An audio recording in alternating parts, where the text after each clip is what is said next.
Monsieur André a amené Maïga auprès de Rose, la conseillère adoube pour des conseils. Assis et présente. Rose, voici Maïga, le jeune boutiquier dont je t'avais parlé. Il est très débrouillard, mais il a un peu perdu ses contacts avec ses parents, son village. Salut Maïga, tu n'as plus de contact avec tes parents? Comment est-ce possible? Assis pense. Moi, mes parents ont divorcé et on m'a envoyé à SOS village de Sonan Kouroba. C'est pourquoi des fois je me sens comme Maïga, très seule. C'est-à-dire que je suis venu très jeune en ville, confié à un marabout. Mais celui-ci ne s'est pas beaucoup occupé de moi. Il me faisait manger dans la rue. Tu veux dire que tu ne sais plus où sont tes parents? Si, je sais où ils sont, mais je suis resté très longtemps sans le voir. Je ne sais plus grand-chose d'eux. As-tu gardé des souvenirs d'eux? Je sais que mon père est grand et fort, mais il était très sévère. Il me corrigeait très souvent. Je crois que je lui ressemble physiquement. Et ta mère, tu te souviens d'elle? Oh oui, je ne l'oublierai jamais. Elle était toujours souriante, de bonne humeur. Je crois que j'ai hérité de son caractère et c'est pourquoi je me fais beaucoup d'amis. Le caractère de mon père et de ma mère ont contribué à former ma personnalité en partie. Mon identité, c'est tout ce qui me fait que je suis moi-même. Comment se fait-il que tes parents t'aient confié à un marabout en ville? Nous étions beaucoup d'enfants dans la famille. Mon père m'a confié à lui pour apprendre le Coran. André pense. Cette façon de confier un enfant à un parent ressemble parfois à de l'abandon, à une fuite de responsabilité. Je crois que je n'ai jamais eu une vie de famille, mais j'aimerais bien revoir ma mère, si toutefois elle est encore vivante. Et ton marabout, il t'a quand même élevé, éduqué? Lui-même me confiait à des gens de gauche à droite, à des commerçants, des artisans qui me faisaient surtout travailler dans la rue. Dans la rue? Comment ça? Comme personne ne me surveillait, ne s'occupait de moi, je suis devenu un enfant de la rue, comme tous les autres petits qui traînent dans la rue. Comment faisiez-vous pour manger et dormir? Parfois, on mendiait des pièces pour acheter à manger. On dormait parfois dans les marchés, dans les carcasses de voitures. Vous arrivait-il de voler parfois? Ne fréquentiez-vous pas des délinquants? Certains le faisaient. Ils sont même devenus de vrais bandits. Moi, je n'ai jamais volé. On fumait. Moi aussi, après le divorce de mes parents, j'ai été placée dans différentes familles. Je crois que cela m'a beaucoup perturbée.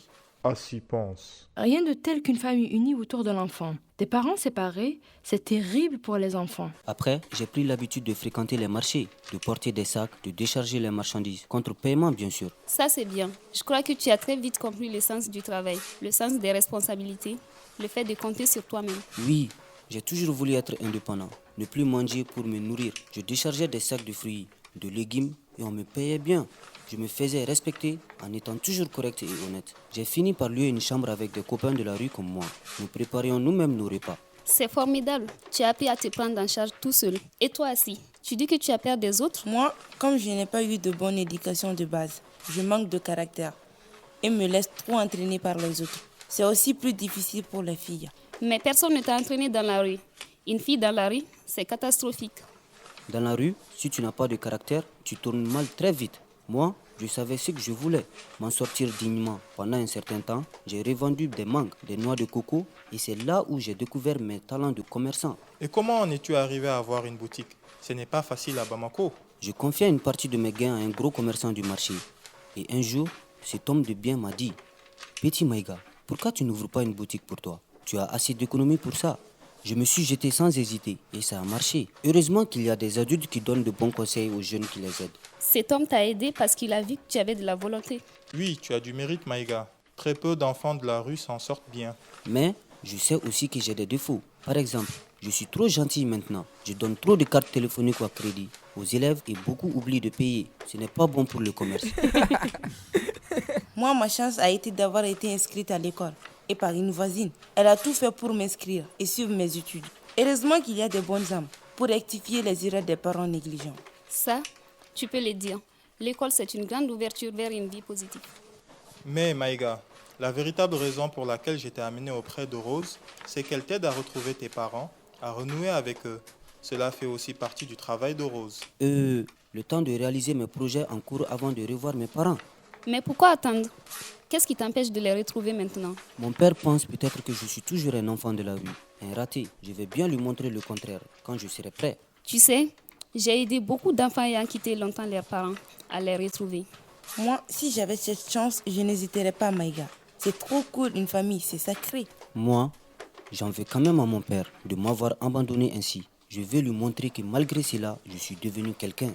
Ne sois pas rancunier. Tu ne dois pas faire comme si tu voulais te venger de quelque chose. Avant de confier son enfant à quelqu'un, Il faut s'assurer que c'est une bonne personne. Ne juge pas ton père, Maïga. Ta famille, tu ne peux pas la changer. Mais en te changeant toi-même, tu vas tout changer autour de toi.